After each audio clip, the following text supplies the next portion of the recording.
Chers amis, bonjour et Shabbat Shalom. Nous allons étudier la Sidra de Nassau, deuxième Sidra du livre de Bamidbar. Elle suit directement d'ailleurs la Sidra de Bamidbar.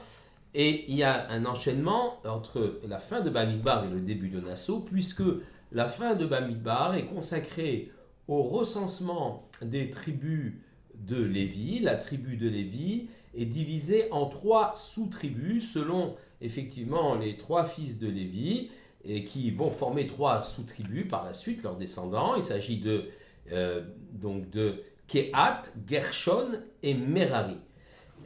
Kehat, nous avons déjà vu dans la Sidra de Bamidbar le recensement des Bene Kehat. On l'a déjà dit d'ailleurs, Nassau et Rosh Bene Kehat, ce qui signifie compte les têtes des fils de Kehat. Alors Nassau est un terme assez particulier, nous allons y revenir. Et puis nous commençons notre Sidra avec Nassau et Rosh Bene Gershon Gam Em. Compte les têtes de les fils de Gershon, les nombres de gens donc dans cette sous-tribu de Gershon, Gam Em, eux aussi. Il y a ce mot eux aussi, Gam Em, qui a été ajouté. Quant à la troisième famille, Bene Merari, pour les Bene Merari, il n'est même pas écrit Nassau et Bene Merari, mais directement on parle de Bene Merari et on développe donc leur recensement. Alors, il nous faut essayer de comprendre ce que veut dire le terme de Nassau. Nassau, ça veut dire compter, recenser, mais dans l'expression Nassau et Rosh, cela signifie relève la tête. C'est intéressant car en même temps que l'on compte les gens, on leur demande donc de relever leur tête ou de relever la tête, comme s'il y avait une dimension de plénitude ou de fierté dans ce terme de Nassau Gam Em. Alors, c'est vrai que ce recensement, bien sûr, a une valeur symbolique. Et les trois noms de Kehat, Gershon et Merari, et ce recensement, va quelque part raconter l'histoire du peuple juif, l'histoire des Béné Israël. Tout d'abord, les pérégrinations, les voyages des enfants d'Israël dans le désert sont un symbole, dit Rav Shmuel Yosef Zevin, un symbole du cheminement, des voyages, des exils du peuple juif à travers les âges, les époques et à travers les nations. En effet, dans toute la période de la traversée du désert, il y avait le Aaron HaKodesh, l'arche sainte, dans lequel étaient déposées les deux tables de la loi et le premier Sefer Torah que Moïse a écrit. Eh bien, ce Aaron HaKodesh, cette arche sainte qui marchait en tête du peuple, porté par des Lévi'im, aplanissait les obstacles, tuait les serpents et les scorpions qu'il pouvait rencontrer, aplanissait les montagnes, nivelait les vallées profondes, et il n'y avait pas d'obstacle particulier devant la marche des Béné Israël. Eh bien, cet Aaron HaKodesh qui contient la Torah symbolise finalement la Torah qui va accompagner le peuple juif. Et malgré les vicissitudes du peuple juif et ses difficultés à vivre la galoute, à vivre l'exil avec tout son lot de persécutions, eh bien la Torah va être comme protectrice, va permettre au peuple juif de traverser l'histoire.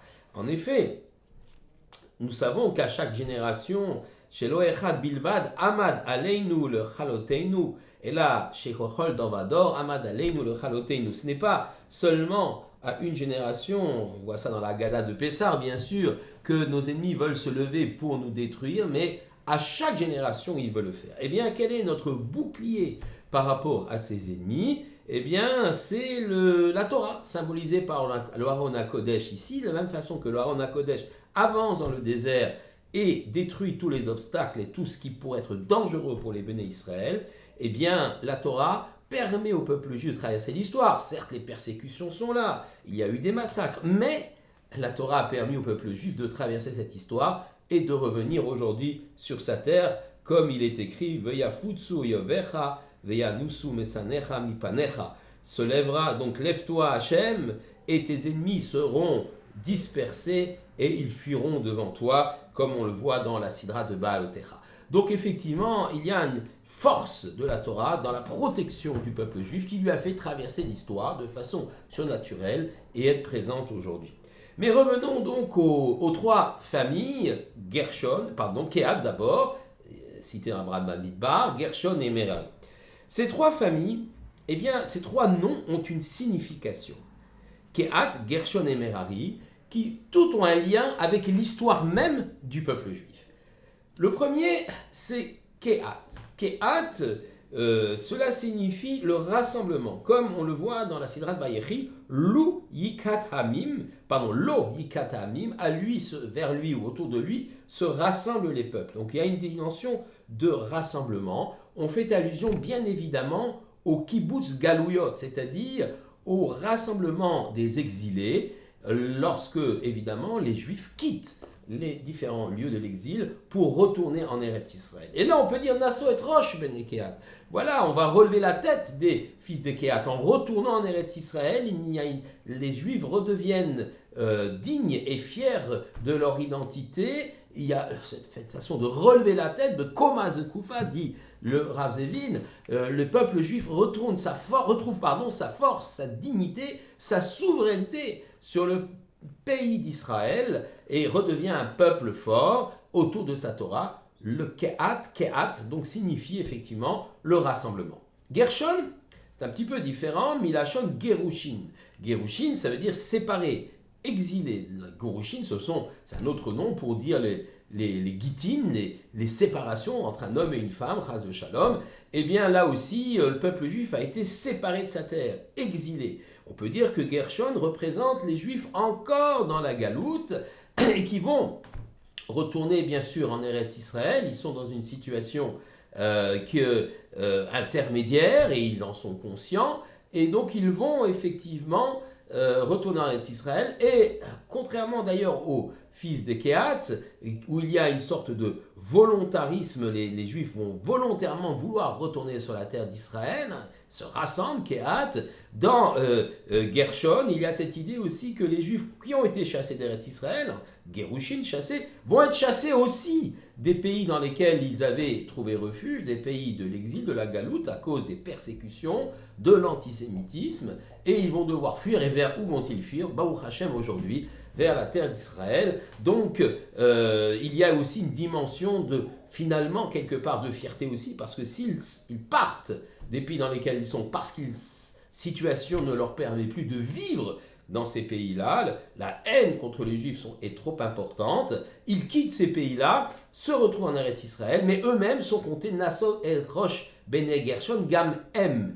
On va relever leur tête, la tête des fils de Gershon, eux aussi, c'est-à-dire que, évidemment, d'emblée au départ, ils n'avaient pas choisi de faire leur aliyah, d'aller en Israël, mais ils ont été peut-être contraints de le faire, mais finalement, le résultat, c'est seul le résultat compte, ils se retrouvent en Eretz Israël, retrouvent leur identité, eux aussi, Gam Em, bien, pourront relever leur tête comme leurs frères représentés par le mot Kehat. Et puis Merari. Alors Merari, c'est difficile, on n'a pas le terme Nasso et Rosh Bene Merari. C'est pas marqué, il relève la tête de Merari. Donc il semblerait que Merari représente les Juifs qui sont encore en exil, qui sont encore dans le domaine de l'exil, et finalement, ils ne peuvent pas, puisqu'ils sont encore en exil, acquérir cette grandeur, ne peuvent pas relever la tête, cette dignité, cette fierté, puisqu'ils sont encore pris dans dans l'exil, ils sont encore immobilisés dans cet exil. Et pourtant, le terme Merari donc signifie mar, quelque chose d'amer, comme le maror. Alors effectivement, on pourrait considérer qu'effectivement, il y a une grande amertume pour ces Juifs-là, qui restent quand même sous le joug des nations et ne peuvent pas retrouver leur fierté. Et pourtant, dit le Rav Zevin, on va quand même les recenser, les Bnei Merari, on va quand même les recenser, on va les mettre presque finalement au même niveau que Kehat et Gershon, même si on ne dit pas le terme Nasso et Rosh, relèvent leur tête, ils ne retrouvent pas encore leur fierté, tout de même ils sont recensés et sont mis au même niveau dans notre sidra de Nasso. Eh bien, pourquoi? Parce que tout simplement, cette amertume quelque part est positive. Pourquoi elle est positive? C'est l'amertume de l'esclavage, l'amertume de l'exil, pas de l'esclavage, de l'exil. Pourquoi l'amertume de l'exil? Parce que lorsque vous êtes en exil, il y a un grand danger. C'est l'exil doré, c'est-à-dire celui dans lequel vous oubliez totalement qui vous êtes, vous oubliez d'où vous venez, vous oubliez votre identité, et vous, finalement, vous allez vous dissoudre dans la société qui vous accueille, vous allez complètement disparaître, perdre votre identité de Ben Israël, de fils de Juifs, de fils d'Israël, Par contre, si vous éprouvez de l'amertume à ne pas être sur la terre d'Israël, de l'amertume à ne pas être avec vos proches, de l'amertume parce que vous n'avez plus, nous n'avons plus le temple de Jérusalem, par exemple. Cette amertume-là, eh bien, quelque part, est positive.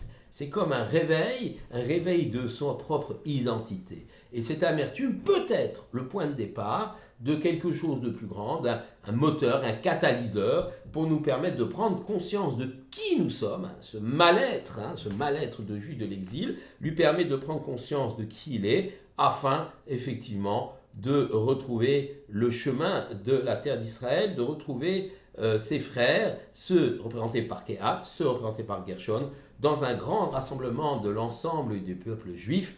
Nous l'espérons très bientôt avec la venue du Messie Rédempteur, Mashiach Tzidkeinu Bimera Beyameinu. Amen.